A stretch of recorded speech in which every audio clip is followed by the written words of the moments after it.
உஷாரா வெட்டி என்ன அப்படி வெட்டி நிற்கிற? பார்வதி வாங்க. பார்வதி குழந்தைக்கு பால் குத்தியா, சாப்பாடு ஊட்டினியா? கொஞ்சம் உஷாரா பார்த்துக்கோ பசங்களை. பாரு என்னென்னவோ ஆகுது, என்ன சொல்லுறதுன்னே எனக்கு ஒன்றும் புரிய மாட்டேங்குது. பிள்ளைங்களை எப்படி வளர்க்கணும்னு தெரில எனக்கு. பாரு புள்ளியே இல்லைனாலையும் அது ஒரு கஷ்டம்.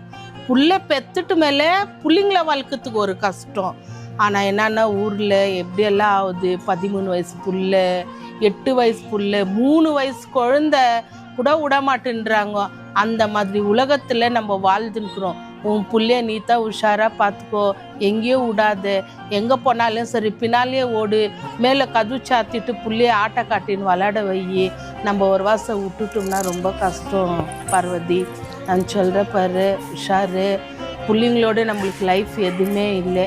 எப்பயுமே இதே தான் சொல்கிறேன், இப்பயும் அதே தான் சொல்கிறேன். பசங்களும் உஷாராக. அத்தை சொன்னது கரெக்ட்மா.